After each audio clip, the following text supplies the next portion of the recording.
Vamos aguardar Fernando voltar.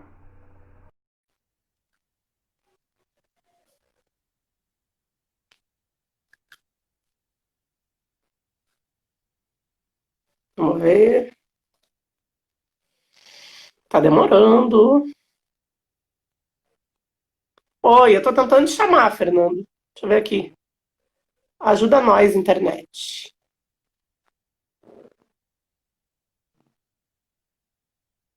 Ai, gente. Ah, tá vindo. Pronto. Opa, voltou. Foi pegar uma água.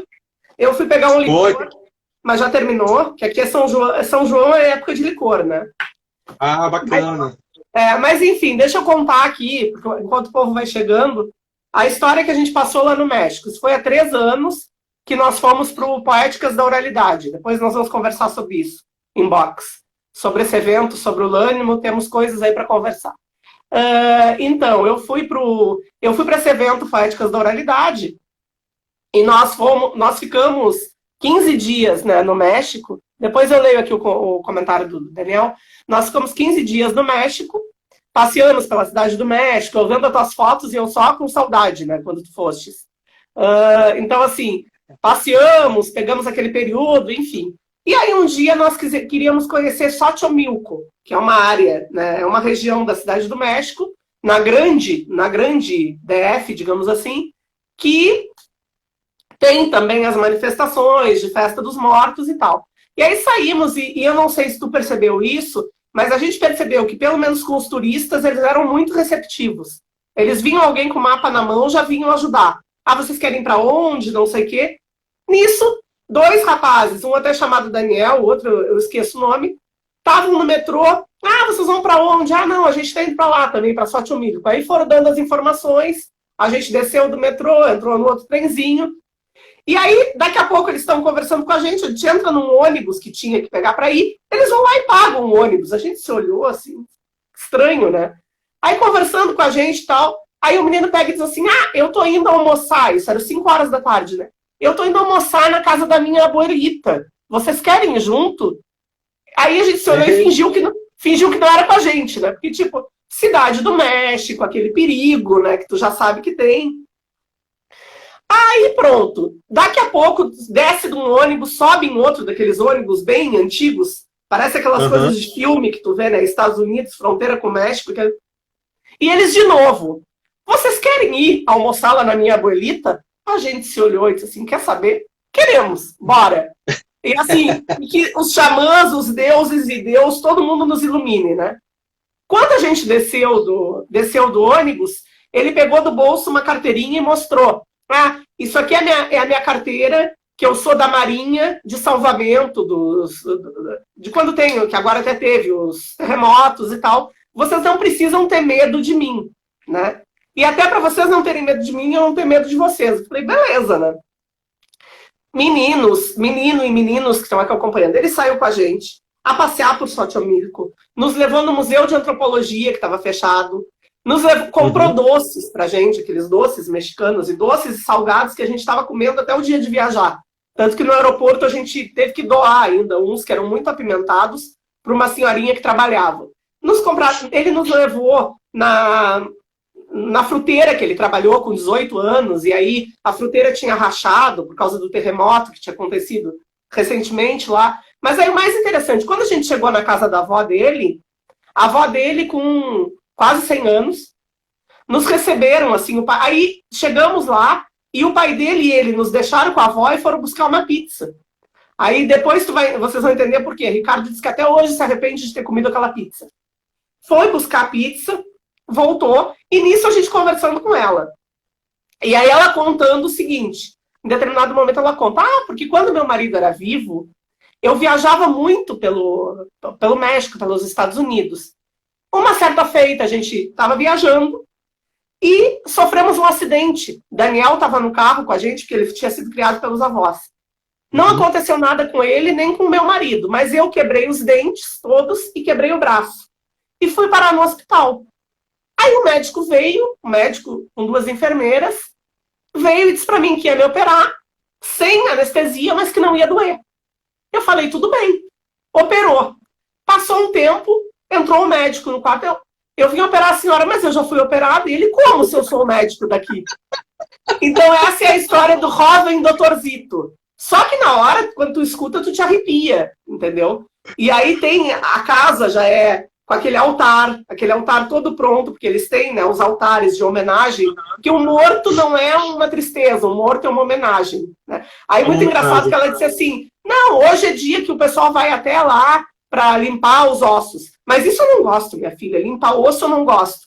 E a questão do Ricardo ter se arrependido da pizza foi que daqui a pouco chega, Fernando e pessoas, a família inteira. Então nós almoçamos com uma família mexicana. E aí eles trazem as tortilhas, e é aquela mesa cheia de comida com aquelas crianças. Aí ainda começaram a debochar da gente, porque a gente já não conseguia mais comer, tinha comido pizza. Aí eles olhavam pra gente e diziam, estás enfermo? Estás enfermo? Não comes, estás enfermo? Então, assim, aí saímos dali, ainda vimos aqueles indígenas com aquelas roupas, né, bem pesadas, e Daniel disse que já tinha participado daquele ritual, e ele disse que aquilo, a energia que despende ali, é mais pesada que a roupa, digamos assim. Ele disse que a roupa não é nada perto da energia que eles... Então, eles estavam ali fazendo aquela dança tradicional na praça de Xochimilco, e assim, passamos antes na padaria, numa sorveteria de uma prima dele, aí comemos sorvete de pão dos mortos,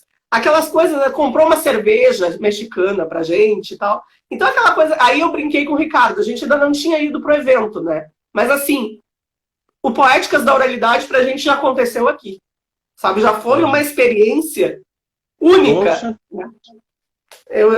Tu falou, eu me lembrei. Ser acolhido assim por uma família foi uma... Como não foi planejado, foi uma obra do acaso, né? A gente não teve essa sorte, né? Imagine a experiência, né? Não, foi demais. Não, mas foi uma entrega meio perigosa, né? Porque no primeiro momento o outro assusta, né? Porque você não conhece, né? Tu tá no território do estrangeiro, literalmente, né? Ainda mais na cidade do México, né? Que tem tanta fama de perigoso, sabe? Porque a gente, a princípio, fez que não tinha escutado, né? Aí quando ele insistiu, a gente, assim, se olhou e quer saber, bora. 2 malucos, né? Mas foi, assim, a melhor experiência que a gente teve de todo o evento, com certeza. Eu imagino. A gente ficou ali na região do Zócalo, então... A gente também. Pois é. Então estava meio tranquilo ali, a gente se sentiu seguro. Mas isso daí é muito interessante, né? Passar por uma experiência dessa com o outro. Aí é que tá, Mauri. Seria outra discussão, mas infelizmente é muita coisa para se falar, né? Não dá, a gente sabe disso. Que seria essa relação do outro como acolhimento, né? Quem é esse outro também, ele passa pela questão do hostis, né? O hostis, mesmo essa raiz grega, é justamente aquele que é potencialmente amigo e inimigo, né? É a ambivalência do... Qual é a relação? Aí volta novamente a ideia da relação. Qual é a relação que tu vai criar com o outro, né? Essa relação de amizade ou uma relação mais bélica, né, com ele? Mas a gente pensa que seja relação, a tradução seja também pensada como esse acolhimento, no valor, na ideia de ser positivo, um acolhimento positivo, um acolhimento linguístico, por exemplo. A tradução a partir dessa ideia. E, Fernando, quando tu fala do xamã, eu fiquei aqui me perguntando, talvez por uma ignorância, né? Por não conhecer tanto quanto tu, mas por ter algum conhecimento aí sobre as literaturas indígenas e tal, por ter interesse em estudar. Acontece de o xamã ser ele próprio tradutor ou não? Olha, eu vou dar um caso, por exemplo, desse livro do Pedro Cesarino, que é o Nisca. Aí eu talvez até explico como, por exemplo, ele também ele pega essa teoria, ele assume que a teoria da tradução que ele utiliza para trazer do Marubo para o português, seja do Haroldo de Campos a partir da repartição poética. Porque a linguagem, Mauri, essa linguagem do outro, do espírito, dos deuses, é uma língua diferente, é uma língua poética, rica de metáforas. Então, não é todo mundo que tem acesso. Como ele mesmo diz, quem são aqueles interlocutores privilegiados principalmente aqueles marubos, eu estou falando do Cesarino, do antropólogo lá, que fez essa tradução dos cantos Saiti, é um tipo de narrativa marubo. Então, quem é aquele interlocutor dele que ajudaria na tradução para o português? É aquele xamã que essa língua, ou seja, essa linguagem ritual, mais metafórica, mais rebuscada, e que conhece a língua portuguesa. Então, no caso do Cesarino, o melhor tradutor da sua língua para o português, para ajudá-lo na recreação poética, era o próprio xamã. E ele ainda diz, a linguagem é tão rebuscada que às vezes tem até desentendimento sobre o real sentido de algumas passagens. O livro dele, Tese Onística, que é essa ideia melancólica. E se tu pegar, por exemplo, também o texto do Eduardo Viveiro de Castro, a tese dele, que foi sobre os Araueté, aqui do sul do Pará, ele também vai dizer que na passagem de alguns cânticos lá dos Araueté, os interlocutores, aqueles que poderiam ajudá-lo nessa passagem, é justamente o xamã, que é ele que conhece o outro lado, né? Então, se a gente... a relação parte também do pesquisador com a pessoa, com o sujeito lá da outra cultura do outro. Né? Então, não, e aí é o que eu falava ontem, né? Era o que eu... Desculpa, era o que eu falava ontem na live que eu participei, né? Que quando a gente pensa nesses estudos, principalmente quando a gente vai a campo e tal, a pessoa olha e diz assim, é tão simples, é tão fácil. Mas não é. Tem todo um processo em que o último ponto, às vezes, é a conversa, é o registro. Porque tu tem que fazer uma análise primeiro, selecionar o que tu quer trabalhar. Por exemplo, no caso do México, como eu disse para a Jennifer, ainda tem as questões de tu analisar o campo a partir de reportagens de jornal, para ver se não é um lugar perigoso, se tu vai poder entrar.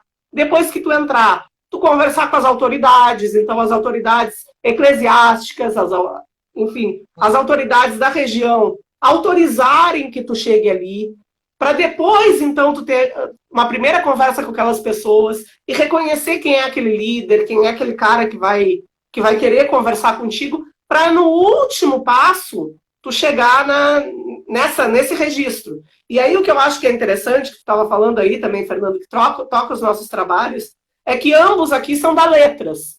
Mas a letras não dá conta por si só dos nossos trabalhos. Então eu também, tu conhece a minha trajetória, eu também tive que ir para a antropologia. No doutorado eu fiz disciplina na linguística, na antropologia e na letras. Então quando eu fui para Coimbra, eu fiz disciplinas até de comunicação. Então a gente tem que abrir esse leque, aí entra no que Jennifer falava da perspectiva decolonial, né? A gente tem que abrir esse leque da gente para poder dar conta dessas pesquisas, até porque o tempo todo a gente é cobrado de que isso é literatura? Mas o que isso tem a ver? Já que tu está num programa de literatura, né? O que isso tem de poético? O que isso tem de literário? Né? Então, o tempo todo, e aí a gente vai tendo que buscar em outros campos do saber, né? Enfim, o aporte para poder justificar as nossas pesquisas. Até Daniel está dizendo que Lévi-Strauss é que o mundo animal e o mundo vegetal não são utilizados apenas porque existem ou sejam úteis, mas porque propõem ao homem um método de pensamento. Isso aí, olha. O Lévi-Strauss, o Daniel pegou toda essa sacada, né? É mesmo, Auri, mas a gente é de letras. A gente passa por isso. Eu lembro do que o Frederico Fernandes falou lá em Alagoinhas, por exemplo. Tá aqui o livro dele, que foi a tese, ele disse no começo, foi todo aquele malabarismo para tentar justificar esse objeto de estudo que ele trabalhou ali com a região lá de Mato Grosso. Mas eu também, até porque eu ia começar trabalhando com isso. Eu ia começar trabalhando com lendas de fantasmas, né? E eu nunca esqueço, até hoje, eu vou dizer o nome da pessoa porque eu me orgulho muito disso. Na minha entrevista, a Maria da Glória Bordini olhou para mim e disse assim: para vocês tudo é poética, né? Tudo é poética. Mas eu tenho que dizer que tu és muito consistente teoricamente, porque eu fiz um projeto de 40 páginas. Tu quer Stuart Hall, tem aqui. Tu quer Homi Bhabha, tem aqui. Tu quer Aristóteles, tem aqui. Juntou tudo, entendeu? Para poder justificar aquele trabalho. E depois, quem conhece a minha trajetória já sabe, eu acabei passando do fantasma para a vida real, que eu fui trabalhar com Maragato, na Restinga, e foi um outro trabalho. Mas que também tinha gente que dizia, o que Maragato é literário? O que tem de literatura? Então aí eu fui pela hiperficção literária, eu acabei buscando outros caminhos, porque a gente é cobrado o tempo inteiro. Isso que me irrita, às vezes, Fernando, um pouco, que me desconforta, sabe? A gente tem que colocar na academia as coisas em caixinhas. Isso aqui é literatura periférica. Isso aqui é literatura paraense. Isso aqui é literatura baiana. Caramba, é tudo literatura. Sabe? Mauri, é justamente... Desculpa o desabafo. Hashtag desabafo. Mas é porque... Não. É uma coisa, por exemplo, que aqui no mestrado, aqui em Bragança, no Linguagem de Saberes, a gente não teve esse problema, entendeu? De a gente tá justificando tudo. Eu tenho muita inveja de vocês e do pessoal de Alagoinhas, porque eles não têm esse problema, entendeu? E a gente passa por todo esse descarte, né? Sem, assim, depois a gente vê, mas não tem sentido essa nossa discussão. A gente está justificando uma coisa justamente e reforçando o que eles querem. A primeira disciplina que eu fiz no doutorado, não sei se a outra colega ainda está assistindo aqui a live, a Rafaela, não sei se foi ela que entrou, foi outra Rafaela Fernandes. Uhum. Era justamente uma disciplina sobre aquele estudo canônico mesmo, de história da literatura, né? Não, eu acho que é outra Rafaela. Essa Rafaela Fernandes é a que faz pós-doutorado no Rio e é especialista em Carolina Maria de Jesus. Acho que não é a mesma. Tá. Pois é. Então, aí a gente tem aquela parte das primeiras disciplinas que a gente passa, e aí fala da tua pesquisa e tudo, e a gente vai começar a comentar, mas isso aí é literatura e tudo, assim. Olha, sinceramente, isso nem é um problema meu discutir isso. Isso é uma discussão lá do cânone. Eu vou pegar aqui o Bose. Cadê o Bose? O Bose está por aqui. Eu achei uma coisa de que faz essas coletâneas que determinam, de certa forma, esses estudos hegemônicos, né? A preocupação minha não é isso, eu não quero fazer isso. Mas a gente acaba sendo impelido, né, Mauri? A ter que justificar, a ter que vamos explicar isso, né, para ficar bem. Eu estou fazendo o meu trabalho aqui no programa de pós-graduação em letras, estudos literários, então tem que justificar que esse meu objeto aqui faz parte dos estudos literários. Então, vamos pensar numa gavetinha aqui. Vamos abrir essa daqui, que é do periférico. Olha, coube, tá aqui, vai ficar aqui na periférica. E a gente acaba reforçando que, olha, que a produção, essa produção poética dessa pessoa, dessa cultura, só pode ser discutida a partir dessa caixinha aqui, que é a literatura periférica, né? Então a gente não pode pensar, por exemplo, lá no cânone. Agora, se a gente for meio subversivo, Mauri, e não como passar como a gente é. E não passar por essa sedução do outro em que a gente tem que explicar para ele, a gente acaba fazendo o que ele faz também, né? Então, não precisa justificar. Tem até um comentário aqui da Aline Klaus, CS, que ela diz, de fato, é preciso um diálogo interdisciplinar, essa organização em prateleiras permanecerá. Cabe às novas pesquisas reconstruírem essas percepções. Ou essa, ela falou. É isso. Olha só, Aline, se for a Aline que eu estou pensando, a Aline Klaus, ela está fazendo estudo lá com José Veríssimo. E se a gente vê o José Veríssimo, ele ali coetâneo ali do Machado de Assis, após a Academia Brasileira de Letras, ele estava lá junto, morou, acho que, se não me engano, Machado, quando morreu, estava ao lado do José Veríssimo. Ela disse que é ela mesmo, viu? Ela fez sinal de que é ela. Se a gente vê os estudos do José Veríssimo, o trabalho que ela faz, tem que justificar para ele. Mas aí, a produção do José Veríssimo é literatura? E que tipo de literatura é essa? Uma literatura lá do norte, vamos botar numa caixinha e tudo. Tem que explicar isso. Isso é problemático, né, Mauro? Claro isso que é. Isso é problemático. Por exemplo, você falou da Rafaela Fernandes e da Maria Carolina de Jesus. Se eu não me engano, eu acho que vou até botar na agenda aqui para eu ver a discussão de vocês. Foi ano passado, ano retrasado, a Academia Brasileira de Letras estava reconhecendo que a produção da Carolina de Jesus era literatura, assim, mas não precisa.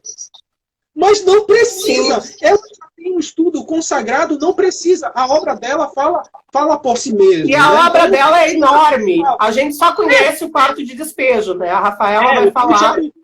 Eu tenho quarto de despejo, tenho o Diário de Bitita aqui.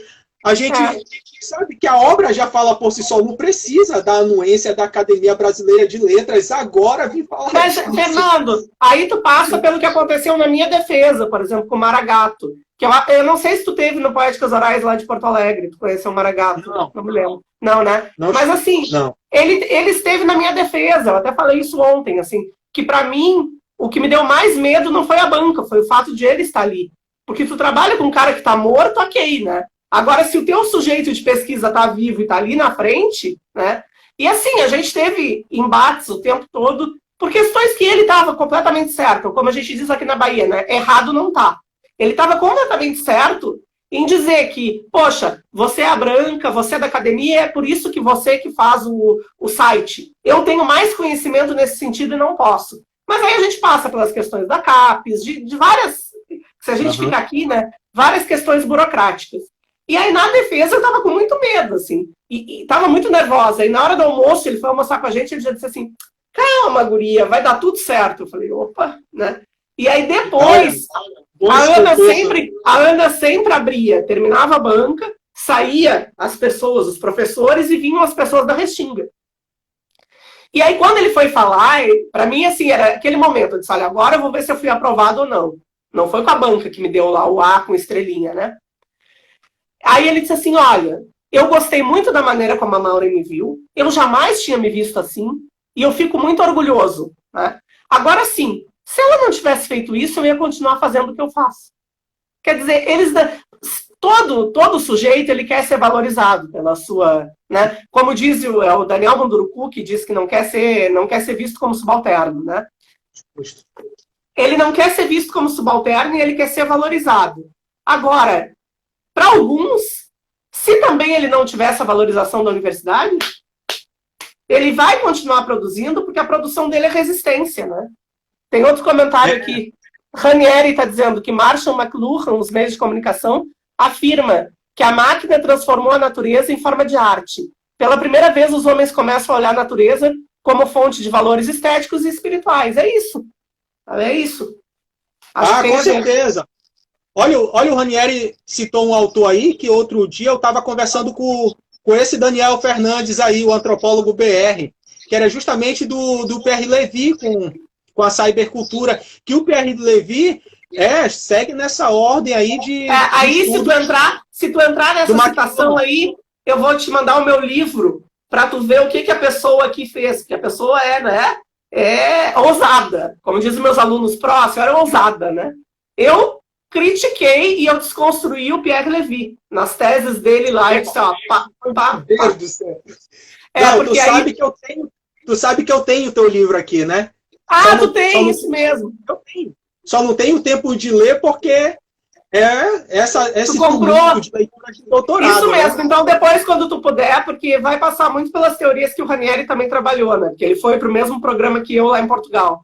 Que até está completando 10 anos, que é o Materialidades da Literatura. E eu fui a primeira estrangeira a estudar lá, em 2012. Né? Foi a primeira que foi com essas bolsas de sanduíche. E aí tem, como a Jennifer falou, tem a questão da remediação, tem outros autores que vão... Porque o que me incomoda no Pierre Levy é uma coisa. Eu li Pierre Levy, o que é o virtual. Tá? Lá, vamos dizer, lá no início dos anos 2000. Eu fui assistir Pierre Levy em 2013, eu acho que foi, na Jornada de Literatura em Passo Fundo. Era a mesma coisa, não mudava nada. E a tecnologia, ela é totalmente diferente, né? A tecnologia é movente. Então Mas enfim. Com certeza. Isso são outras questões. Poxa, a gente já vai mudar de tema aqui para levar a sardinha para tua brasa aí, né? Não, desculpa, volta pro teu. Eu só coloquei um...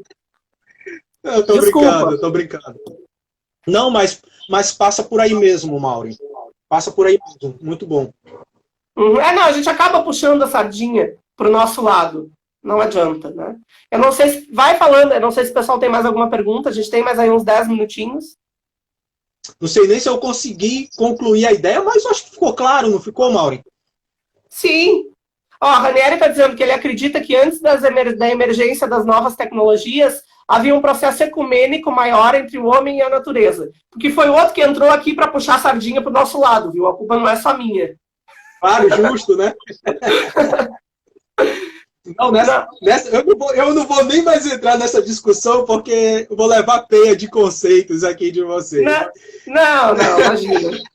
E aí aqui tem um comentário do Daniel, ó. O processo literário, a utilização da metáfora, figuração, narrativo, afeta todas as vias do fenômeno cultural, desde as primeiras notas, desde as primeiras observações até o livro já concluído. Como a gente já está assim, tu já falou e tal, e eu já te levei para outro lado, eu vou trazer a questão que o Daniel tinha feito, pode ser?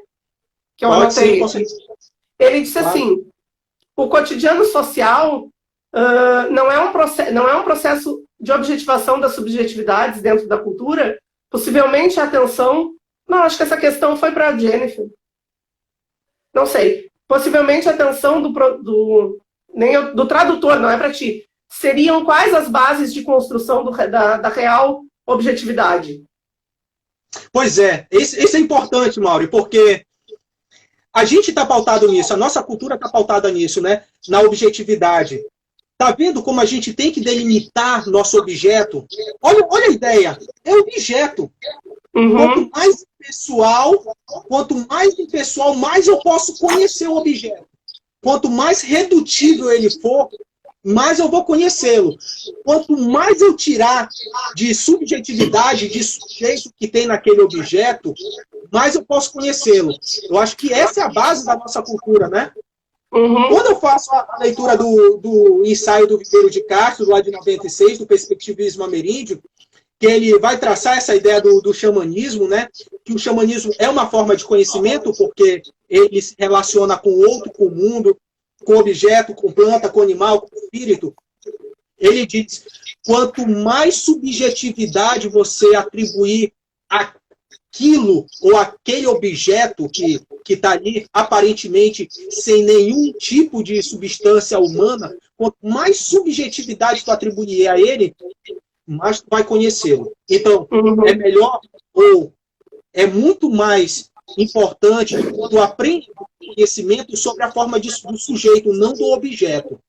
Que é justamente uma virada, mais ou menos um chute no nosso estômago, né? Que trabalha com a objetivação da nossa matéria de trabalho. Não vou nem falar do nosso objeto de trabalho para ser redundante, mas da nossa matéria de trabalho, ela tem que ser objetiva, isso é cobrado para a gente, né? E a gente pega, por exemplo, se a gente voltar à questão do sonho do Davi Copenau, que a gente só sonha com a gente mesmo, né? Como um machado no chão, a gente não sonha com o outro, a gente só pensa no nosso objeto. E pegar, por exemplo, o estudo do método, lá como ele vai excluir de lá, por exemplo, o sonho ou a imaginação, ela não serve para apreensão do conhecimento. E elas são extremamente importantes quando tu pensa em xamanismo e quando tu pensa nas histórias indígenas. Sem sonho, sem imaginação, não existe. Não tem relação com o outro, tá vendo? Não tem relação é o que baseia tudo. O sonho é o que baseia tudo. Aí volta naquele comentário que eu fiz, né? Do rapaz lá, do Guarani, que disse, eu sonhei que eu deveria ser cacique, eu fui lá e assumi. Então, quer dizer, foi me dito em sonho. Maureen, a tua live em agosto, lá da teu colega lá da graduação, lá do Piauí, Teresina? Ah, sim, com Alcione. Com Alcione. Lá em... Onde foi aquela nossa reunião? Foi lá em Cuiabá? Foi em Cuiabá, não foi? Lá da Enapol, né? Isso. Naquela sala lá, quando eu estava apresentando, e era justamente, eu acho que passava pela essa questão do sonho, o Alcione fez uma observação muito certeira. Esse é justamente o ponto de virada epistemológico que o pessoal da decolonialidade faz, né? Então, não é mais a parte somente dessa questão objetiva, parte também pelo subjetivo. Eu não sei se foi basicamente eles, mas eu acho que uma interlocução com ele, eu acho que dá para deixar claro, tem essa noção, né, que quebra... porque o decolonial é justamente essa virada epistemológica, esse pensar as novas probabilidades de narrativas, né? É como se a gente entrasse lá no rizoma, né, do Deleuze, a gente tem uma árvore e tem as suas, né, os seus galhos, se é que dá para a gente fazer esse paralelo. E o decolonial é isso, é pensar esses vários galhos. Eu tenho o indígena, eu tenho o periférico, e tudo isso é narrativa, e eu não preciso estar justificando o tempo inteiro que isso é narrativa, que isso é literatura, que isso existe. Né? Pois acho que é mais ou menos do Deleuze. Cara, não, tem tudo a ver, porque o Deleuze ali, tanto com a questão de rizoma, do Platão, dessa ideia de que está sendo, né, do devir, né, a questão do devir, que é desse transformar, que está ali no Platão, e também lá no Antiédipo, quando ele pega aquela ideia da síntese disjuntiva, por exemplo. Isso tem tudo a ver com o que eu estou falando, e eu utilizo, por exemplo, esses conceitos para fazer a discussão da minha tese. Né? Então, por exemplo, tem uma coisa, por exemplo, da síntese disjuntiva. Então, o devir é esse de vir a ser, né, de se transformar, como, por exemplo, o meu tio Iauaretê, lá do Guimarães Rosa, em que o onceiro, que deixou de ser índio e volta a ser índio, está revirando o índio ali, e ele acaba sendo morto pelo branco, que seria outra discussão ali. Mas ele está se transformando, ele está num devir onça, por exemplo, né? Que o Eduardo de Castro vai usar a ideia do différence como différence. Né? O elemento da diferença seria a onça, que é a alteridade radical nossa aqui na Amazônia, né? O grande predador. Por exemplo, o que é a onça... É a ideia do Derrida, né? É a ideia do Derrida, de différence, que você está falando. Isso, justamente, différence. E o Viveiro de Castro fala différence, que é pegando esse também, né? O que seria a síntese disjuntiva, por exemplo? Aí eu teria que voltar lá naquela discussão que eu estava tentando finalizar, mas eu vou tentar explicar, por exemplo. A gente sabe que o urubu come, por exemplo, carniça, né? A carniça, por exemplo, a carniça fede. A gente sabe disso. Então, o que a gente come, por exemplo, assim como o urubu come, que poderia ter um ponto de conexão, né? Seria a carniça fedendo ali, seria pra gente a mandioca pubando. A mandioca pubando, ela tem esse meio que mau cheiro, assim como a carniça. Então, o que a gente vê como mandioca pubando é justamente o que o urubu vê como carniça, por exemplo. Entendeu? Seria essa ideia de síntese disjuntiva, seria essa. Então, não são sinônimos. Como é que eu traduzir o que aquele outro está comendo lá, como que eu estou vendo aqui como humano, como carniça? Seria justamente a mandioca pubando dele. Então, por exemplo, a gente toma... Eu vou confessar para ti, aqui tinha uma cerveja, tá? Não, eu sei. Então, aqui tinha licor. A minha caneca é igual a do Jô. Tu nunca sabe o que tem. Porque hoje eu tô sem a caneca. Porque a cerveja é um tipo de fermentado, né? A gente bebe cerveja. A gente vê que tem muitas culturas indígenas que tem um tipo de fermentado, que seria o cauim, por exemplo, né? Fermentado do milho, fermentado da mandioca. Aí agora eu te digo, a cerveja não é cauim, mas está para o cauim. Mas eu tô aqui, pra onça, da influência indígena gaúcha, né? Tá vendo? Maureen, a onça bebe cauim? A onça bebe cerveja? Não. O que é que a onça bebe? A onça bebe sangue. Então, o sangue da onça é a nossa cerveja, por exemplo, ou o nosso cauim. O que seria, por exemplo, a gente pensar que o Eduardo de Viveiro de Castro faz isso, pensar essa síntese disjuntiva do Deleuze?